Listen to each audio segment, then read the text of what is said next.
નામમાં શું રાખ્યું છે આ વાક્ય આપણે કેટલી વાર સાંભળ્યું છે, પણ મને હંમેશા એવું લાગ્યું છે કે આ વાત ખાસ કરીને ઇતિહાસના સંદર્ભમાં અધૂરી છે. બરાબર. જ્યારે કોઈ રાજા કે સમ્રાટની વાત આવે ત્યારે તેમની ઓળખ ખાલી નામથી નથી થતી. તેમના બિરુદો, તેમના ઉપનામો, એ જાણે એમની આખી કારકિર્દીનો સારાંશ હોય એવું લાગે છે, ખરું ને? તમે બહુ જ સચોટ મુદ્દો પકડ્યો છે. આ બિરુદો એ માત્ર શોભાના શણગાર નહોતા. એ સમયમાં રાજાઓ માટે એ તેમનું એમ કહીએ તો પોલિટિકલ સ્ટેટમેન્ટ હતું. એમની બ્રાન્ડિંગ સ્ટ્રેટેજી જેવું. હા, બિલકુલ. બ્રાન્ડિંગ સ્ટ્રેટેજી અને ક્યારેક તો ખુલ્લી ધમકી પણ. દરેક ઉપનામ પાછળ એક આખી રાજકીય વિચારધારા છુપાયેલી જોવા મળે છે. તો આજે આપણે આ જ વિચારધારાને સમજવાનો પ્રયત્ન કરવાના છીએ. આપણી પાસે પ્રાચીન ભારતના કેટલાક મહાન શાસકોના ઉપનામો અને બિરુદોની એક મજાની યાદી છે. પણ આપણો હેતુ માત્ર આ નામો વાંચવાનો નથી. આપણે એ સમજવું છે કે આ ઉપનામો એ રાજાના વ્યક્તિત્વ, એમની મહત્વાકાંક્ષાઓ અને એ સમયના સમાજ વિશે આપણને શું ઇશારો કરે છે. ચાલો આ ઐતિહાસિક નામો પાછળની કહાણીઓમાં ઊંડા ઉતરીએ. જરૂર. કારણ કે આ કહાણીઓ આપણને બતાવશે કે કેવી રીતે શાસન કરવાની પદ્ધતિઓ અને રાજાની પોતાની છબી એ સમય સાથે બદલાતી ગઈ. તો ચાલો શરૂઆત કરીએ ભારતના પહેલા ઐતિહાસિક સામ્રાજ્યથી, મૌર્ય વંશ. પહેલું જ નામ છે ચંદ્રગુપ્ત મૌર્ય અને ઉપનામ છે મુક્તિદાતા. હા. મને આ શબ્દમાં જે ક્રાંતિની સુગંધ આવે છે. આજે કોઈ નેતા વિકાસ પુરુષ કે આયન મેન કહેવડાવે, પણ મુક્તિદાતા એટલે કે ધ લિબરેટર, આ તો કોઈ રાજા કરતાં વધુ એક ક્રાંતિકારી જેવું લાગે છે. તમારું અવલોકન એકદમ બરાબર છે. મુક્તિદાતા શબ્દનો ભાર જ અલગ છે. મોટાભાગના ઇતિહાસકારો માને છે કે આ ઉપનામ તેમને સિકંદરના ગયા પછી ભારતના જે વાયવ્ય સરહદી વિસ્તારો હતા, અચ્છા, ત્યાં જે ગ્રીક શાસકો રહી ગયા હતા, તેમના શાસનમાંથી એ પ્રદેશોને મુક્ત કરાવવા બદલ મળ્યું હતું. આ માત્ર એક સૈન્ય જીત નહોતી. તો શું હતું? આ એક વિચાર હતો, વિદેશી શાસનમાંથી મુક્તિનો વિચાર. એટલે કે તેમનું શાસન માત્ર સત્તા સ્થાપિત કરવા માટે નહોતું, પણ એક પ્રકારની એમ કહી શકાય કે રાષ્ટ્રીય ચેતના જગાડવા માટે હતું. એ સમયમાં પણ આવું વિચારવું, વાહ! બિલકુલ. આ ઉપનામ દ્વારા ચંદ્રગુપ્તે નાના નાના જનપદો અને રાજ્યોને એક સામાન્ય દુશ્મન સામે એક કર્યા. તે માત્ર એક વિજેતા રાજા નહોતા, પણ એક એવા નેતા હતા જેણે લોકોને એક ઓળખ આપી. શું જબરદસ્ત વાત છે. હવે એમના પુત્ર પર આવીએ, બિંદુસાર, જેમનું ઉપનામ હતું અમિત્રઘાતક. કેવો વિરોધાભાસ છે. પિતા મુક્તિદાતા અને પુત્ર દુશ્મનોનો નાશ કરનાર. આ તો જાણે કોઈ ફિલ્મની સિક્વલ હોય, જેમાં હીરોનો દીકરો વધુ આક્રમક હોય એવું લાગે છે. હા, અને આ ઉપનામ તે સમયની રાજકીય વાસ્તવિકતા બતાવે છે. અમિત્રઘાતકનો શાબ્દિક અર્થ છે દુશ્મનોનો વધ કરનાર. બરાબર. એ પાયા પર બનેલી ઇમારતને ટકાવી રાખવાનું હતું અને તેને મજબૂત કરવાનું હતું. અને ઇતિહાસ સાક્ષી છે કે સામ્રાજ્ય ટકાવવું એ સ્થાપવા કરતાં વધુ મુશ્કેલ હોય છે. એટલે એમ કહી શકાય કે ચંદ્રગુપ્તે પાયો નાખ્યો અને બિંદુસારે એ પાયા પર દિવાલો ચણી. ભલે પછી એ દિવાલો દુશ્મનોના લોહીથી કેમ ન બની હોય. એકદમ બરાબર. આ ઉપનામ એક સ્પષ્ટ સંદેશ હતો, ખરું ને? કે સામ્રાજ્ય સાથે ચેડા કરનારને માફી નહીં મળે. ચોક્કસ.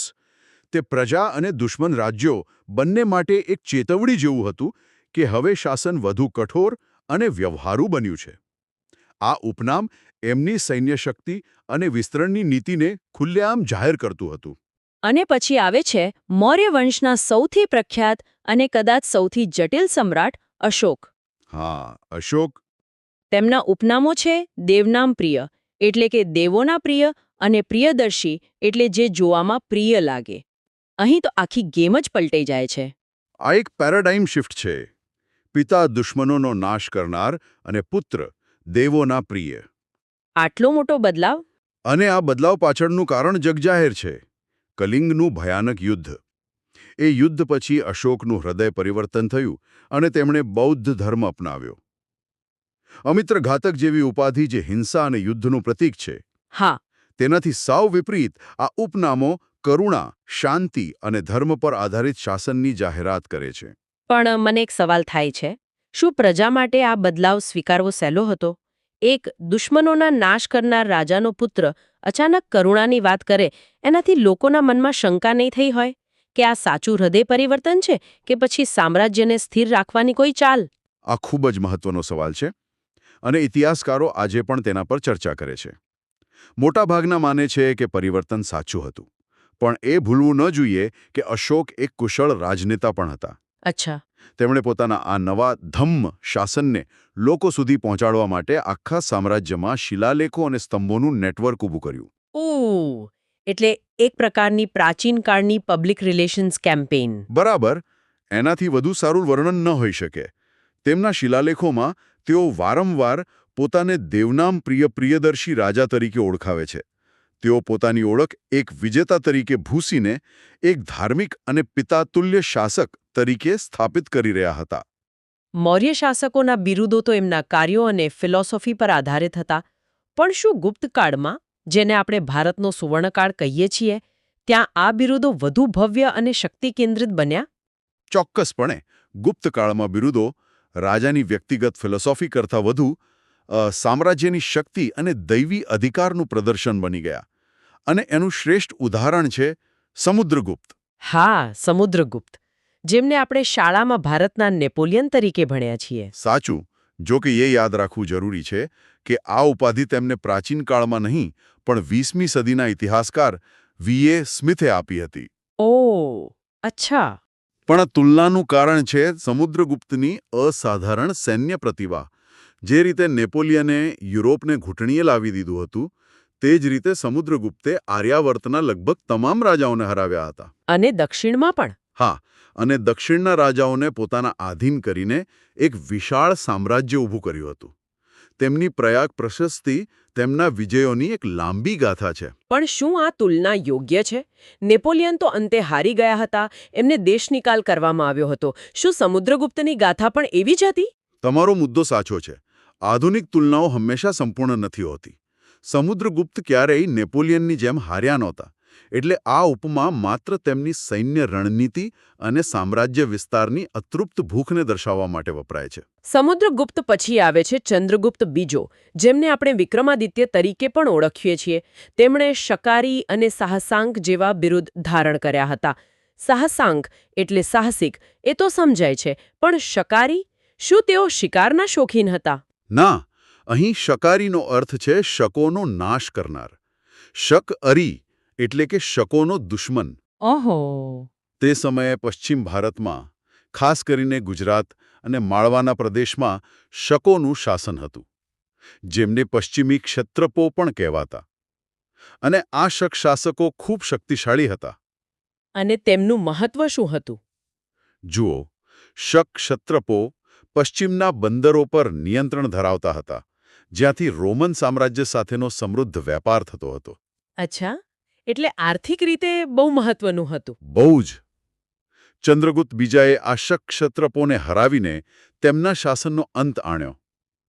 આ માત્ર એક સૈન્ય જીત નહોતી, આ એક બહુ મોટો આર્થિક વિજય હતો.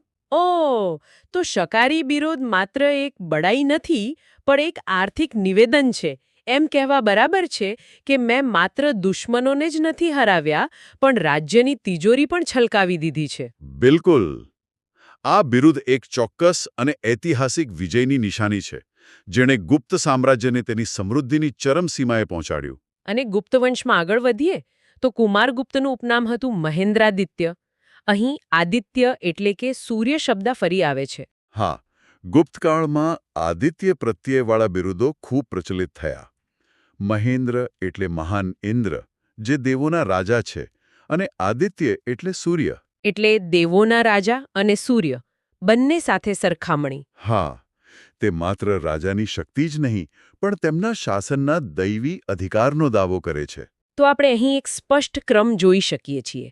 મૌર્યકાળમાં રાજા લોકોના મુક્તિદાતા હતા, પછી તેઓ દુશ્મનોના સંહારક બન્યા, અને હવે ગુપ્તકાળમાં તેઓ પૃથ્વી પર દેવોના પ્રતિનિધિ, લગભગ દેવતા પોતે જ બની રહ્યા છે. તમે એકદમ સાચો ટ્રેન્ડ પકડ્યો છે. શાસનને દૈવી સ્વીકૃતિ આપવાનો આ એક પ્રયાસ હતો. રાજાઓ અને એમની દૈવી સત્તાની વાત તો રસપ્રદ છે, પણ ઇતિહાસ માત્ર રાજાઓથી નથી બનતો. આપણી યાદીમાં એક એવું નામ પણ છે જે કોઈ રાજા નથી, પણ તેમનું ઉપનામ કોઈ સમ્રાટથી ઓછું નથી. નાગાર્જુન, જેમને ભારતીય આઇન્સ્ટાઈનની ઉપાધિ મળી છે. અને આ જ વાત આ ઉપાધિને ખાસ બનાવે છે. નાગાર્જુન બીજી ત્રીજી સદીના એક મહાન બૌદ્ધ દાર્શનિક, વિદ્વાન અને રસાયણશાસ્ત્રી પણ હતા. તેમણે શૂન્યવાદનો સિદ્ધાંત આપ્યો, હા, શૂન્યવાદ. જે બૌદ્ધ દર્શનનો એક મહત્વપૂર્ણ આધારસ્તંભ છે. જે રીતે આઇન્સ્ટાઈને સાપેક્ષતાના સિદ્ધાંત દ્વારા ભૌતિક વિજ્ઞાનની સમજ બદલી નાખી, તેવી જ રીતે નાગાર્જુને તેમના તત્વજ્ઞાન દ્વારા ભારતીય ચિંતન પર ઊંડી અસર છોડી. આ બહુ મહત્વની વાત છે. એ દર્શાવે છે કે સત્તા માત્ર તલવાર કે તાજમાંથી નથી આવતી. એક વિચારની શક્તિ પણ કોઈ સામ્રાજ્ય જેટલી જ પ્રભાવશાળી હોઈ શકે છે. સાચું.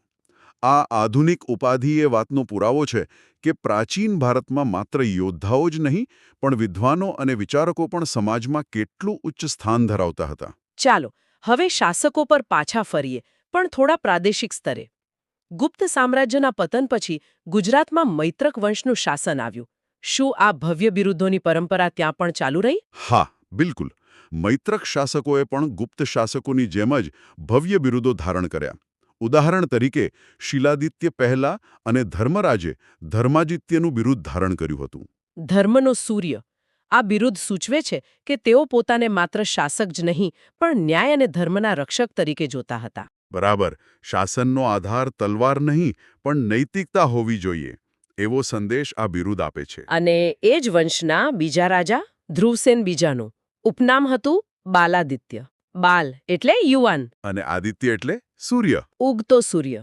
આ કેટલું આશાસ્પદ બિરુદ છે, જાણે રાજ્ય માટે એક નવી સવાર, એક તેજસ્વી ભવિષ્યનો વાયદો કરતું હોય. હા, આ બધા બિરુદો સકારાત્મક અને રચનાત્મક શાસનનો સંકેત આપે છે. પણ આ યાદીના અંતે જે શાસક આવે છે, તેમના બિરુદો આ બધાથી એકદમ અલગ સ્તરના છે. તમે ધરસેન ચોથાની વાત કરી રહ્યા છો, ખરું ને? હા, જેમણે એક નહીં પણ બિરુદોની આખી હારમાળા ધારણ કરી હતી. પરમ ભટ્ટારક, મહારાજાધિરાજ અને પરમેશ્વર. આ તો કોઈ રાજાનું નામ નથી લાગતું, આ તો જાણે કોઈ દેવતાની આરતી લાગે છે. આ ખૂબ જ રસપ્રદ છે, કારણ કે તે 7મી સદીની રાજકીય પરિસ્થિતિનો અરીસો છે. ચાલો આ બિરુદોને તોડીને સમજીએ.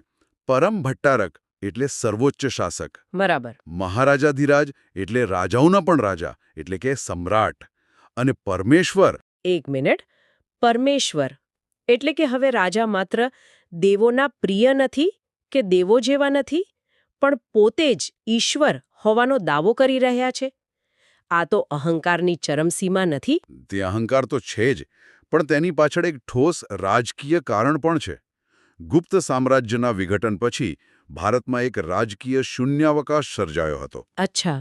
કનોજના હર્ષવર્ધન, દક્ષિણના ચાલુક્યો અને ગુજરાતના મૈત્રકો, આવી ઘણી શક્તિઓ પોતાને સર્વોચ્ચ સાબિત કરવાની હોડમાં લાગી હતી. આ બિરુદો એ પોલિટિકલ આર્મ્સ રેસનો એક ભાગ હતા. એટલે કે આ બિરુદો તેમના સામંતો અને હરીફ રાજાઓ માટે એક સંદેશ હતા કે હવે હું તમારામાંનો એક નથી, હું તમારા સૌની ઉપર છું. બરાબર. ધરસેન ચોથાએ મૈત્રક સત્તાને તેની ચરમસીમાએ પહોંચાડી હતી. આ બિરુદો તેમના સામ્રાજ્યની વિશાળતા અને તેમના પ્રચંડ પ્રભાવ બંનેનો પુરાવો છે. તે બીજા રાજાઓને કહેતા હતા કે હું માત્ર રાજા નથી, હું રાજાધિરાજ છું. હું માત્ર ભટ્ટારક નથી, હું પરમ ભટ્ટારક છું. અને હું માત્ર દેવોનો પ્રતિનિધિ નથી, હું જ પરમેશ્વર છું. આ પોતાની સાર્વભૌમત્વની અંતિમ ઘોષણા હતી. તો આજે આપણે એક આખી સફર જોઈ.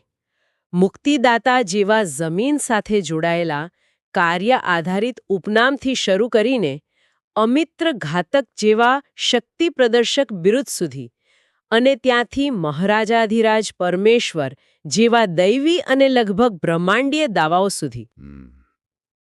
આ નામો માત્ર શબ્દો નથી, પણ ઇતિહાસના એવા અરીસા છે જે આપણને શાસકોની બદલાતી માનસિકતા, તેમની રાજકીય મજબૂરીઓ અને તેમની મહત્વાકાંક્ષાઓની સ્પષ્ટ ઝલક આપે છે. બિલકુલ. દરેક બિરુદ એક વાર્તા કહે છે.